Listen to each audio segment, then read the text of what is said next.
I've been talking a lot about enlightenment in my last few videos, but maybe I should stop.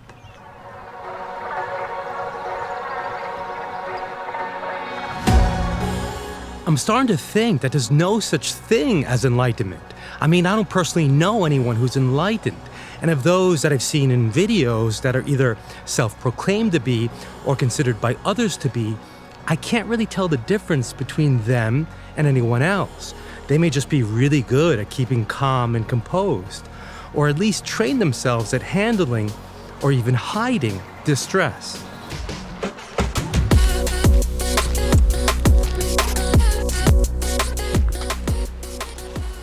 I've talked about how the non-dual spiritual teacher Rupert Spira proposes that enlightenment isn't an extraordinary experience.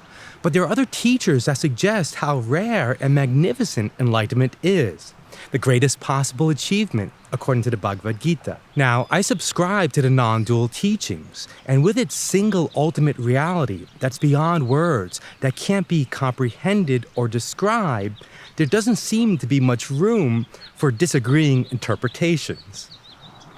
But on this topic of realizing that ultimate reality, there doesn't seem to be much consensus. With such a discrepancy and no clear and conclusive answer, it makes me question if the traditional enlightenment of Vedanta and Buddhism is even real in the first place.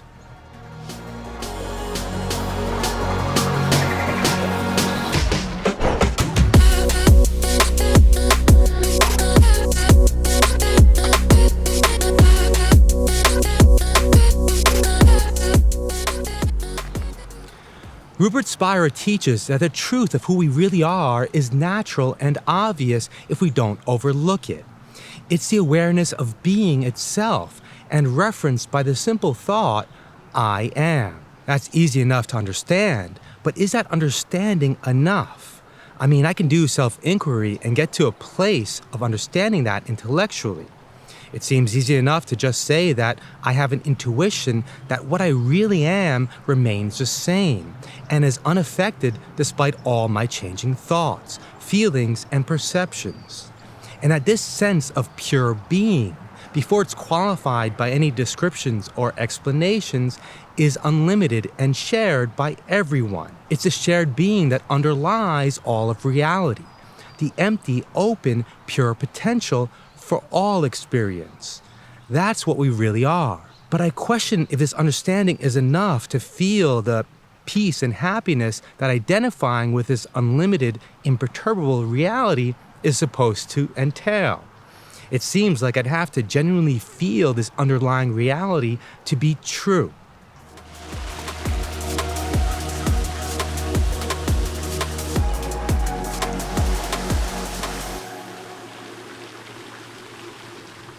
It's a felt understanding, as Rupert calls it, and I should be able to feel it no matter what I'm doing, no matter what I'm experiencing. Conceptually, it makes sense that this pure being can be directly experienced as some sort of non-ordinary, contentless experience, in the gap between two thoughts, in deep meditation, or in deep sleep. But I would think enlightenment entails feeling this reality at all times, in the middle of any thoughts and amidst all experiences.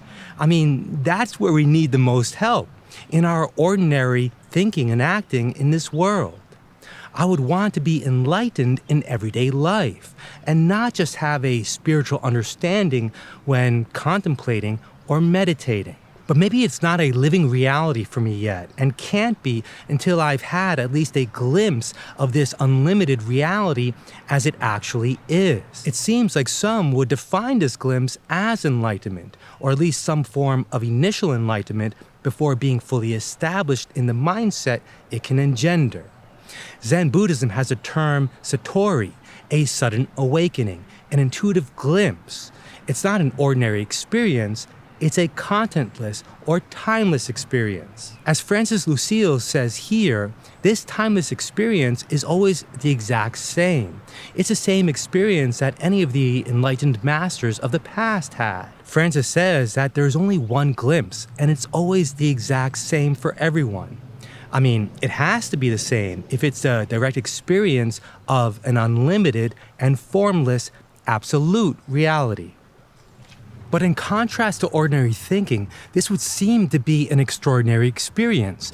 At least it would stand out in some way, ring deeply true, and hopefully allow for a substantial change in mindset. Otherwise, what's the point of spiritual traditions making such a big deal about it? I don't know. Maybe I have to experience it first.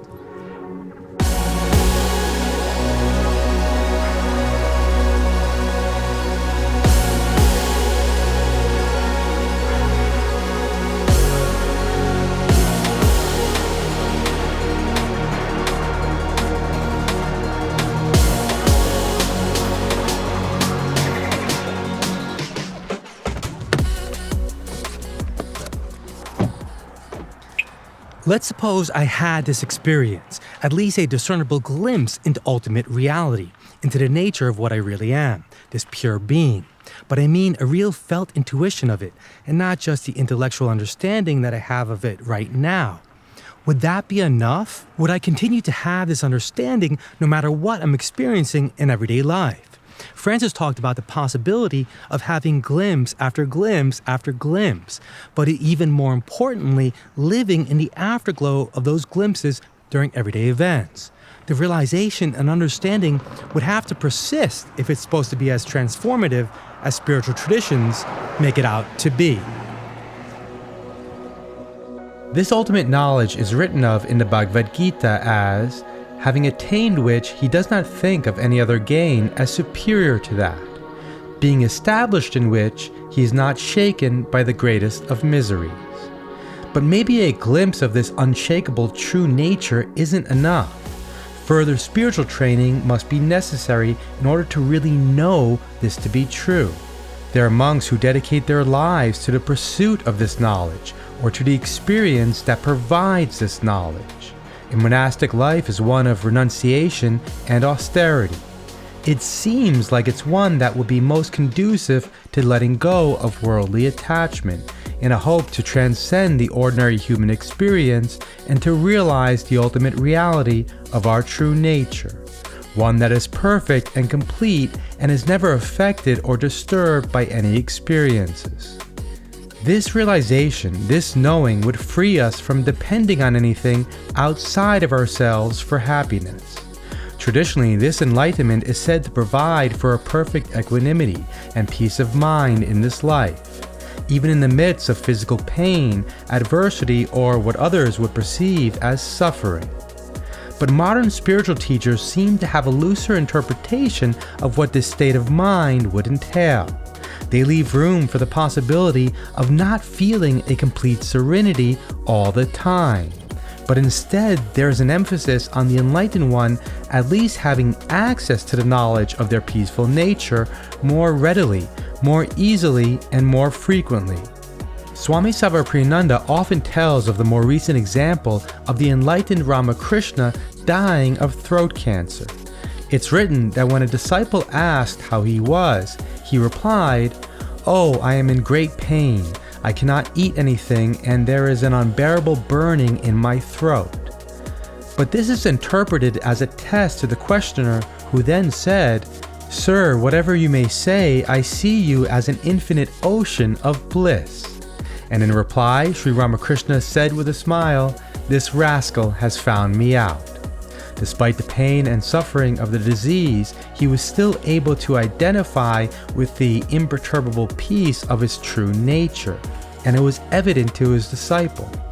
Being established in this identity is what I would consider enlightenment. But I question if it means never experiencing distress or dissatisfaction ever again. The moments of pain for Ramakrishna must have been experienced, but maybe they were easily recovered from and interspersed with moments of peace. It's still hard for me to imagine a state of mind that can never be disturbed, even slightly, or to imagine a state of mind that isn't at all attached to anything worldly. As living beings, we may always have at least some amount of preference, meaning we want things to be a certain way, and the alternative would be dissatisfying, if not distressing. There's, after all, the strong human instinct to survive. But I'm on board with the idea that a state of mind can be achieved where we're more immune to getting upset or distressed easily, and where the feeling is short-lived when we do get distressed. As Rupert Spira says, fewer and fewer situations and experiences would have the capacity to take us away from our true nature, or to take us away for very long. I guess it's a state of mind that remains enlightened to the truth of pure being most of the time. And it would be one where experiences are in alignment with that truth, as close to pure being as possible. In defining enlightenment, Rupert said something new in this video which I hadn't heard before and which really struck me. He said the inherent emptiness of being is experienced as peace. The inherent fullness of being is experienced as happiness, and the shared nature of being is experienced as love. Now, that's the experience of enlightenment I'd like to believe in. I'd like to be real. Like and comment if this resonated with you, and subscribe below to follow me on my journey. See you next time.